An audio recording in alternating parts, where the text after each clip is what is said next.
to gather eggs. We're 40 degrees at about, I think 3:30 in the afternoon. And there's a little breeze, more than I like. But I guess it is kind of settling the snow. So we'll head over to the coop. Well, Cowboy and I have been in the house the last couple of days, just kind of working on our tax papers. Okay, there's the camera. You want to be quiet for a little while so people can hear us talk? Crazy ducks. Anyway, we've got all of our tax papers all done, wrote out for the accountant, and so we'll be taking that to the accountant before long, and that little project will be done. So after I got that all done, I've been in my kitchen and I've strained the fire cider that I've had on the counter, and it's pretty stout stuff, but it's good for you. I made Cowboy take a swig before I came outside. Ooh, he shook his head. And that was after I put honey in, but I want to start another jar tomorrow. I need to go to the store and grab up some more ingredients and get another batch going. And another thing I've got going is elderberry syrup on the stove. And I've got the second batch kind of simmering. I decided I was going to make just a small batch. Well, after it got boiled down, I thought that's not going to be enough to last. So I went ahead and did another single batch, and it'll be enough for Cowboy and I until I get some more elderberries in the mail. So those two things, folks, take those. They're good for you. They'll build your immune system, and with all the germs going around, I don't care if it's just your regular flu or your regular cold, or if the coronavirus is near you. I don't care. It's good stuff for you, and it'll help you get over the flu, the colds, but it's better if you could start taking it ahead of time and keep your immune system built up. So I'll show you that later. I'll go back in and show you what I did. I had an old apple cider jug that I put the fire cider in, and when I get the elderberry syrup done, I'll show you that, and it smelled so good when I left. But anyway, I'm going to head in this coop and get the egg. Everybody's hungry again. You're always hungry, aren't ya? Are you always hungry? Come here. Come here. Hi. Hi, Ginger. Hi. Hi, Heidi. You and that smile. Everybody loves your smile. Hey, Pedro. Hi, buddy. How are you? Huh? How are you? Oh, I know. It's windy out, isn't it? But the weather's not too bad. Could be worse, guys, girls.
Looks to me like Mrs. Turkey got out. You're going to have to get back up on your roost, girl. Oh, naughty. That's what he does to me. As soon as I turn around to walk away, old Mr. Drake is on my tail. Kind of like Jaretha's little funny-haired rooster she's got over on Reap What You Sow. Love watching her on her little farm. And that little cow you've got now, Jaretha, I love it. I have miniature cows, miniature jerseys, but I don't have a jersey quite that small, I don't think. My little heifer might be that size now, but so I'm anxious to see your video. Lots of good channels on there, folks. You need to go over and check them out. It's one big happy family, right?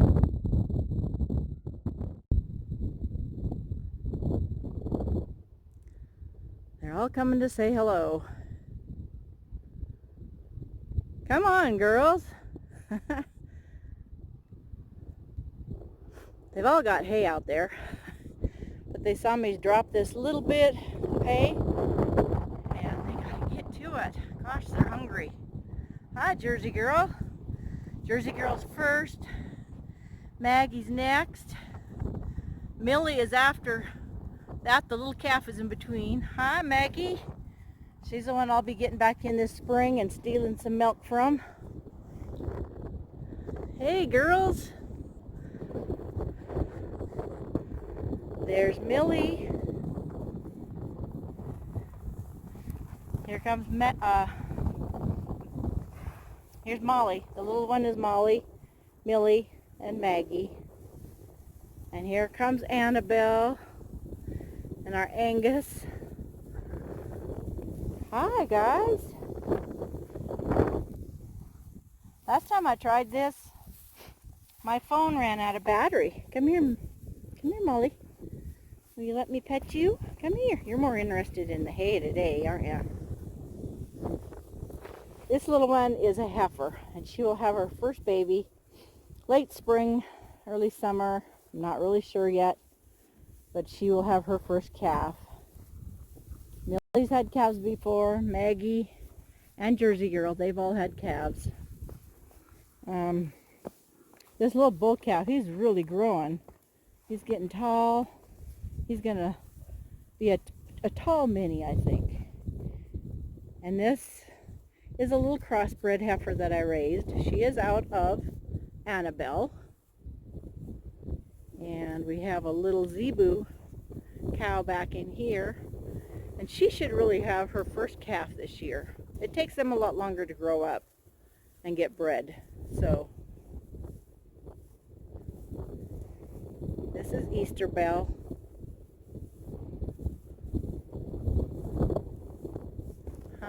Come here. Come here, Annabelle. How are you? She's getting older. She's actually getting cranky in her old age. And she used to be a bottle fed. But she gets a little grouchy in her old age.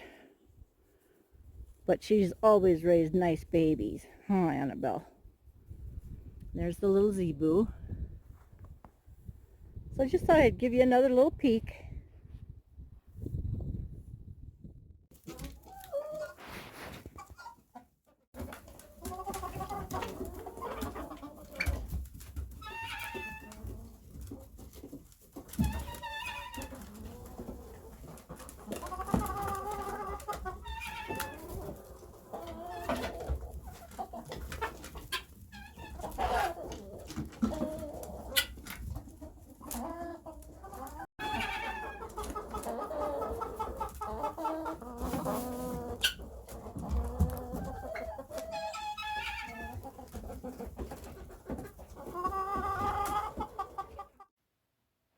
Got to make a run for errands and an appointment today, and I have an egg customer that wanted 4 dozen, so she's getting the freshest eggs that I've got on the Homestead, and they are not washed, so they will keep longer on her cupboard. I like to keep the nest as clean as possible so that we do not need to wash them, because once you wash that bloom off, they need to be in cold storage. This way they can sit out on her cupboard and last a long, long time. But if they are washed, you need to have them refrigerated. But my girls are really kicking in again right now. So looks like the egg production is up. So here's our jar of fire cider and our jar of elderberry syrup. And I've been working at putting teas in quart jars for all kinds of teas. Here are some of the lemon pieces that I dehydrated in the wood stove. Down here are some citrus. It would be grapefruit and orange that I had dried also in the wood stove. Let's see, this is the shrub. This is the pineapple cores that are making a vinegar on. Just lots of goodies. Storing them up, putting labels on.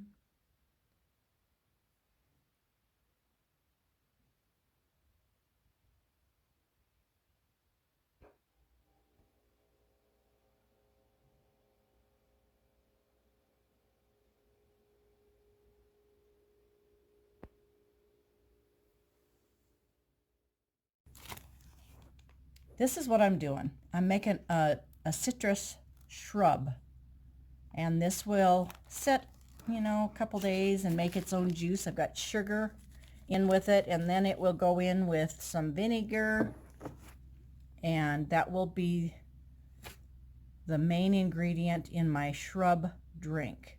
This is just pineapple cores that I've made a vinegar on, sugar water, and that's still brewing. But this is what I'm doing with the citrus. It was getting a little ripe on my cupboard, and so I'm going to be starting to make some shrubs to put in the root cellar. They'll stay good for up to 3 months, and I could see the juice is already making. So you take this juice, add it with vinegar and water, and you make you an ice cold drink. Hello from Cowboy and I from the Homestead. We've been working the last couple days on getting our tax papers all together and ready to go to the accountant. So not a lot of projects going on here at the Homestead, but now I am ready to start. We need to make a run to the town today for a few errands and whatnot, but then after that I am getting geared up. I'm hoping to get all my supplies rounded up and get ready to start making some candles, some soaps, just that kind of fun stuff coming up. So bear with us. We've got a little bit more to line out and get organized, and hopefully it won't be long and I'll have some soap ready to show you. So, but today is a day that we need to make some errands, make a run, and go to the post office, and take care. We'll be back soon. Good morning, folks. Welcome to the Homestead. It's a busy day in my farmhouse kitchen today. Chaos everywhere. On the old wood cook stove back there, you see the blue kettle. That's some more elderberry syrup cooking. I've got my dishwasher running right now with jars in, 7 quarts to sterilize. I had brought home packages of chicken that I'm going to go ahead and stick in the pressure canner. I have seeds over here to show you later, and show you my tea cupboard again. It's coming along really well. And just a couple other projects. You were asking earlier about my shrub. I'm going to show you the shrub that I have started, and I'll probably be starting more of those too. But I want to try one citrus shrub first to see that I'm going to like it. But it's a busy day, so jump in, follow along, and we'll see where this leads. Okay, I've got a lot of my chicken all chopped up, ready to go in the jars. They're about sterilized. And I'm leaving a little bit over here just to see. I'm going to wait to start chopping this. I want to see how far this goes with my 7 quarts before I chop it all up. And folks, this is just how I do it on my homestead. I suggest that if you're into canning or want to learn how to can, please go and check it out for yourself. Do your own research. I don't claim to know it all. This is how I do it. So I've got the chicken ready, and I'm going to swing over here. My dishwasher's going. I've got 3 quarts of water in here. I'm just going to take some regular vinegar and put a couple glugs in. This just keeps my jars clean from the water scum buildup. And I do have my lids here, and you don't have to heat these. I still do. I just warm them up a little bit. This I'm not going to turn on until I raw pack my jars, and probably while I'm doing it I will start on low heat and I'll set my jars in. Then you will bring it up to a boil, and from there we'll go with the next video. So here's that kettle of elderberry syrup, and it's simmered for quite a while. Oh, I'd say half hour, 40 minutes on the wood stove on low heat. And now I'm just going to let it sit and cool. Then I will strain it. I'll let it steep probably 30 minutes or more while I'm working on the chicken. It'll sit here and get richer, thicker, and then I will strain off all the spices. Then I will add a little bit of honey and it'll be ready to bottle up. And here again, I guess I should tell you what I put in here. I put in a cup of elderberries, dried, dehydrated, that came through the mail that I ordered on Amazon. I put a couple cinnamon sticks in. I put in a good sized chunk of ginger root.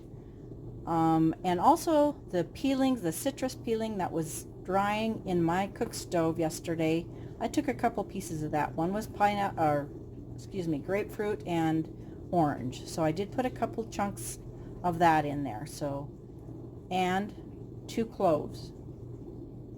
So it smells really good. Okay, my 7 jars are sterilized, and I'm just going to set them out on this towel, my workstation next to my stove, and they are all sterilized, ready to be raw packed. Just a little more room here. One more jar. Okay. So from here, what I want to do is take my salt, find my teaspoon,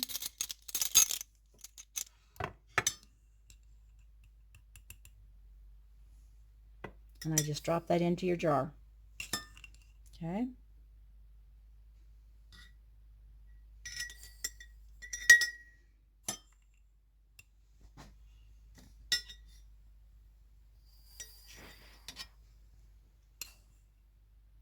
It's a teaspoon for a quart. If you're doing it in pints, you would do a half a teaspoon.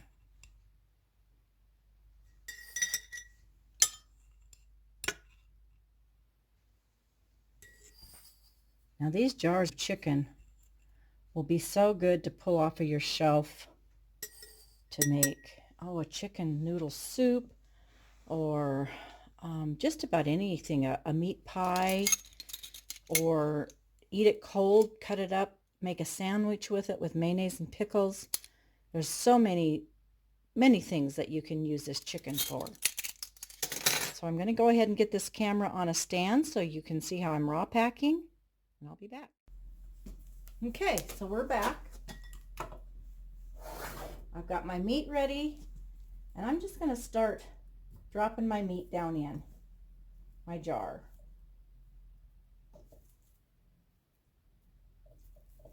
And I'm not going to add any broth or any water, because this chicken will make a little bit of its own broth as it's pressure canning. Quarts you will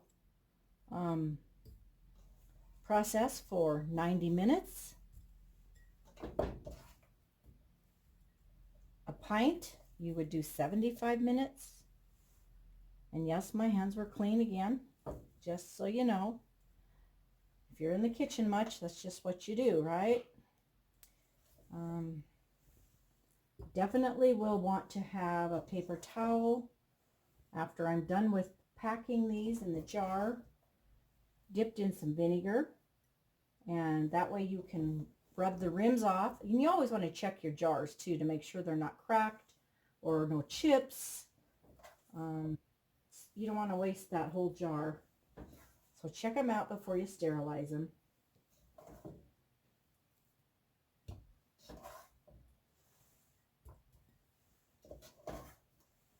And I think I'm going to need to chop up at least a couple more. I may not get 7 jars out of this, but Anyway, I'll be right back. I'm going to shut this off and finish up chopping. Okay, I'm back.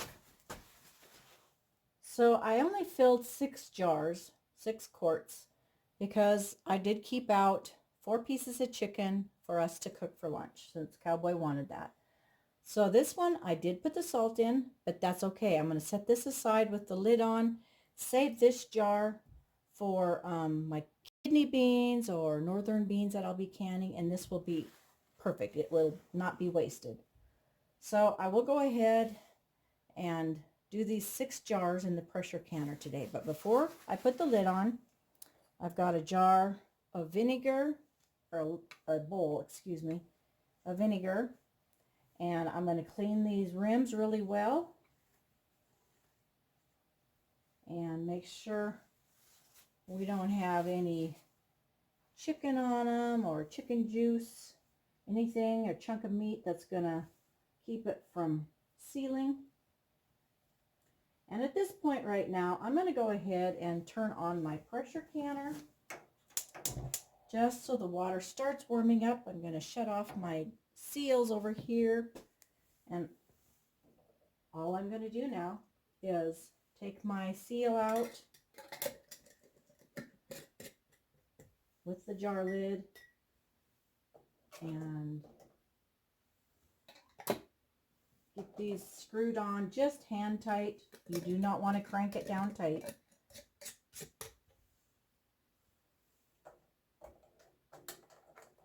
Okay.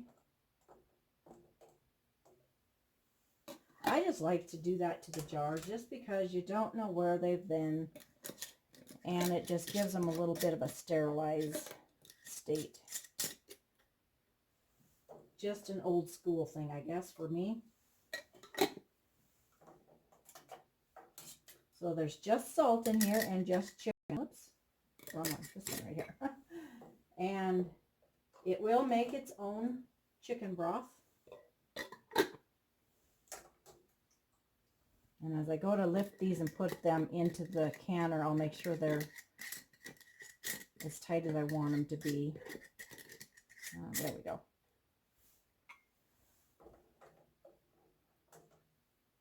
One more. Okay, we're about to go into the canner. And they're not hot. The lids were just warmed. So here's your jar of chicken, and I didn't pack it down hard.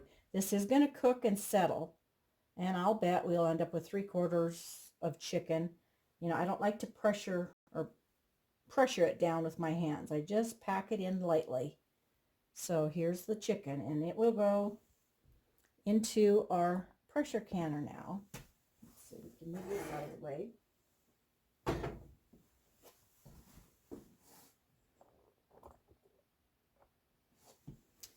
My pressure canner is starting to warm up. It's got 3 quarts of water with a couple splashes of vinegar. And I'm going to just spread these jars out in here just enough so they're not touching each other or the side.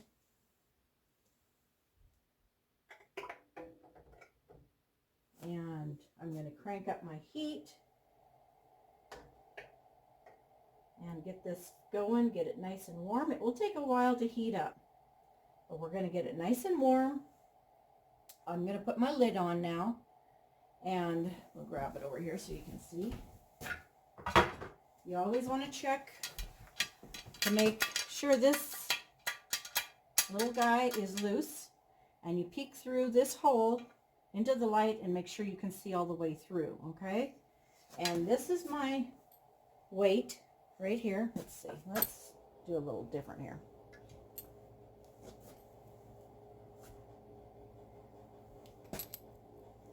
For 10 pounds of pressure, get that in the right spot. There we go. For 10 pounds of pressure, I'm going to take off 1 ring because it's 15 if they're all on there. By this means 10 pounds of pressure. But you do not put that on yet, and I'll show you the step where we get that onto the lid. But I do take that one little weight off. Okay? And you want to line up your arrows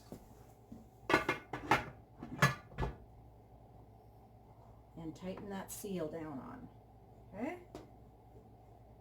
And for my stove, I usually get it all going, all hot, and at the point that I put my weight on, my stove is too hot to keep it at that pounds of pressure. I cannot turn this burner down low enough. It's a newer version stove and I really don't care for it.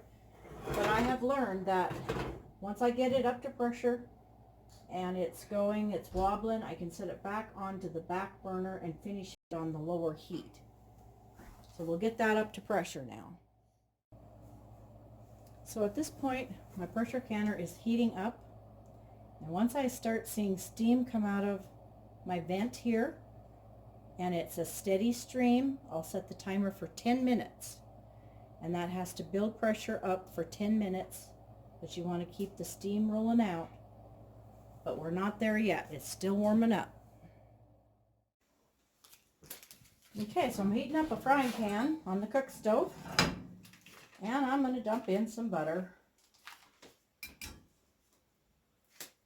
And we'll let that start melting.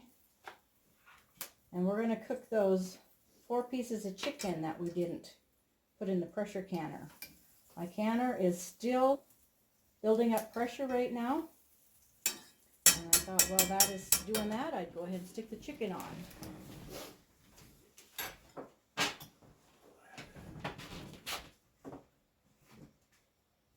Now this is boneless and skinless chicken. But I'm going to flour it anyway, like you would a fried chicken. And put it in this melted butter. I season my flour with a little garlic seasoning.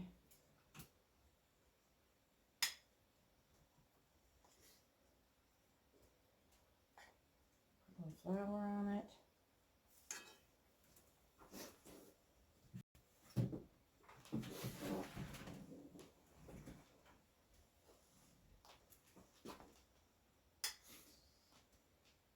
All we're going to do is let this sit over the fire and cook while I'm finishing up my cannon project. I actually would have probably got 7 quarts out of it had I not kept this. But there's a cowboy on this homestead that likes chicken. So we're going to have chicken, and that's going to sit there and cook. Okay, there's the steady stream of steam. And what I'm going to do now is I turn this down just a little bit. I want to keep that steam going out. I'm going to set my timer for 10 minutes. And it's going. When that timer goes off, then I will take this little weight, 10 pounds of pressure weight, and put that on, but not until this has vented for 10 minutes. And you can see in the back there, the vent did pop up already. And you don't want to touch that at all. Just leave it be. But the main thing is you want that steam coming out at a steady stream for 10 minutes. When that 10 minutes goes off, I'll come back and show you how I put on the wobble. Well, the pressure canner is heating up. We're going to pop over here and strain our elderberry syrup. And all I've got is a Pyrex dish and a strainer. And I will slowly pour that in, make sure nothing spills.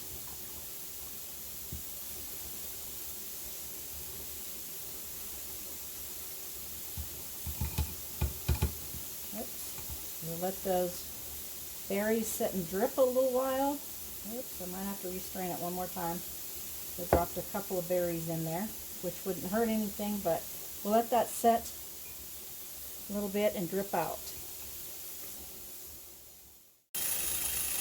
Okay, our timer for 10 minutes has gone off.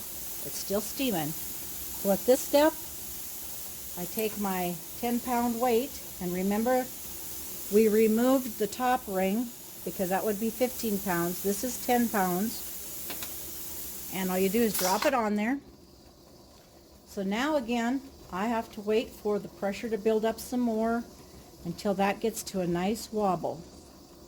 And at that point is when, on my stove, I need to move it to the back burner. You may not have to do that step on your stove. Mine just stays too hot on this front burner. I can't turn it down low enough to keep just a nice little wobble. So what I do is I get it back up to pressure now. And once that starts wobbling, I will set my timer again for 90 minutes. And that wobble has to wobble 90 minutes. If it ever stops, you're going to have to restart your timer and get it back up to pressure. So at this point, I'm still heating up, and it won't take long, and that will start to wobble, and we'll be back for that. Okay, so while the pressure canner is building up again, I'm going to go ahead, dump that out, and I've got probably close to a half a cup of honey in here. And I'm just going to dump that in and let it drip out. I might need a little bit more, but I think it's really close to being enough.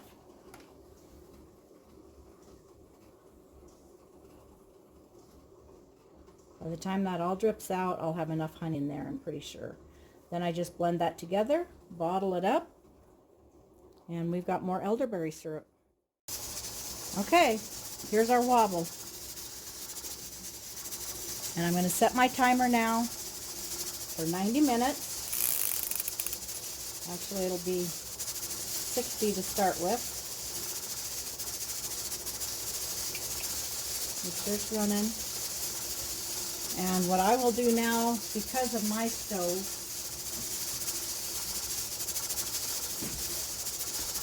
I will slide it back onto my back burner, but that's something you probably will not have to do. This is a newer model stove. It just is really hard to regulate the heat. So I want to get that real steady. And I'll turn my back burner on, keep it on high, and at this point I just like to slide mine back to keep that steady.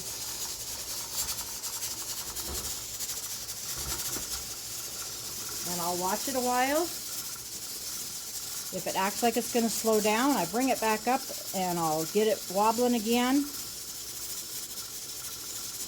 But then you have to reset your timer too. But I think it's going to work good. So I can shut my front burner off. And as long as that wobble keeps going like that for 90 minutes, your chicken is going to be good. At that 90 minutes, do not take that off. Just shut your burner off and let it set a good half hour, 45 minutes. Let it completely cool down. That little pressure back here at that time will go back down. But do not remove that when you shut your stove off until it has completely cooled. So at the end of 90 minutes, I'll just shut my burner off and forget about it for a good 45 minutes to an hour even. And then when you do open up your lid, you want to be careful, do it slow. I usually open it up and then slowly lift it so that the steam will come out the back slightly, or I'll just kind of slide the lid over and let that steam slowly escape. That way you're not going to get burnt, because it's still going to be really hot at that point. Yep, the wobble's good. So we're good to go now for 90 minutes. We'll be back to show you when it cools off. Well, we have the pressure canner going, set for 90 minutes. We have the elderberry syrup strained and the honey is added. Now we're going to check this chicken. Cowboy said he just put more wood in the stove, and it looks like it's ready to flip.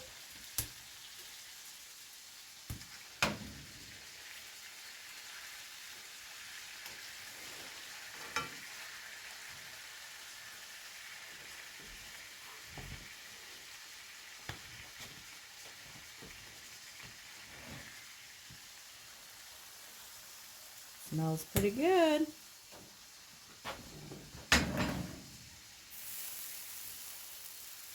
Thank goodness I had my new apron on. I just splattered a little bit of hot grease. Okay, we'll let that set a little longer. It's not over the direct heat. I don't want it to burn or dry out. We just got it on the medium, I would say, on the wood stove, and it can cook a little longer. Okay, we're back. Our pressure canner of chicken is all cooled off. This little valve has went back down. I can now remove my weight. It's been cooling, I bet, 45 minutes. And I'm still gonna take the lid off really slow and let that hot steam out the back. You'll see it still coming out. Actually, it might have cooled off a lot longer than I thought. Maybe an hour. So there's not a lot of steam coming out.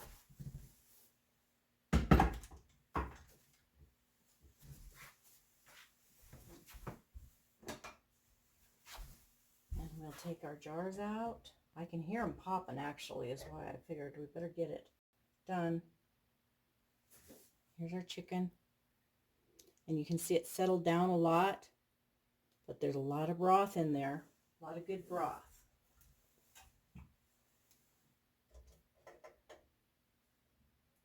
That one really settled down too. So I guess I could have packed them a little more. But it's still going to make a nice amount of meat for a meal.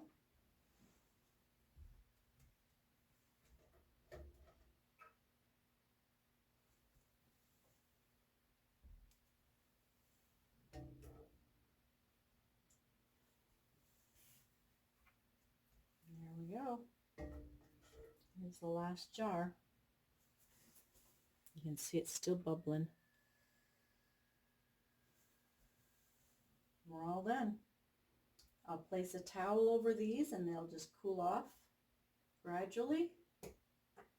And then I'll take the rings off after they're completely cooled. I'll mark on the top of the jar the date and they'll go to the root cellar. Well, folks, you got to watch me, seems like go in circles the last couple of days, trying to get some projects done. And I'd grab the camera when I could, and I hope I haven't completely confused you, but I'm out here on my porch right now having a cup of hot coffee before I go gather eggs again. It's a little bit windy, but where I'm sitting, I'm sheltered, so it's not too bad out. But you got to see I canned 6 quarts of my chicken today, and the only thing that I would do different next time, it's been a while since I've done the chicken. I think it was 2015 the last time I'd done it, so I kind of had forgot that I would want to push down the chicken packet just a little bit more than what I did so that I could get at least 3/4 of a quart jar full. The way it is, it was a good half and maybe a little bit more, but it's really good chicken and really good broth on that chicken, so I am very excited. The chicken that Cowboy and I ate at lunchtime, fried on the cook stove, was very tender, very good chicken. So I am so excited to have this chicken go onto my root cellar shelf. So 6 more jars, and that's just the way it rolls around here. I'll be watching for more sales and good quality chicken, and I'm going to keep canning up. So, but you got to watch that. I did finish my elderberry syrup, and earlier this week I got the fire cider strained. It's ready, and we're using that now. And it's just the germy season, and anything you can do to keep your immune system built up is really good. So anyway, I probably should go out, gather the eggs, and then probably get back in the house and get this video downloaded. And hopefully before evening you'll get to watch it. So anyway, folks, thanks for joining me here on our homestead. If you like what you see, following a couple of old folks around, click subscribe, give us a thumbs up, give us a comment below. It really helps the channel to grow. But we appreciate you being here. It doesn't cost anything either, because Prairie Girl for a long time thought it would cost to subscribe to somebody's channel, but it doesn't. So it's a lot of fun, actually. So I'm ready to call it a day. I wanted to go ahead and can some dry beans, but that's another day project now. And one project at a time. I've got lots of seeds to go through, sort. I need to get some seed starting soil here so that I can start a few things in, probably 3 weeks. 2 weeks for sure, 3 weeks probably. So we're getting closer to spring, but before I come back in from gathering eggs today, I'm hoping to round up the rest of my soap making supplies out of my truck storage and bring that in so that when the timing is right, I'm hoping to do some homemade soaps again. So join us. Keep following us, seeing what's happening on the homestead. Take care. God bless. We love you all. Bye-bye.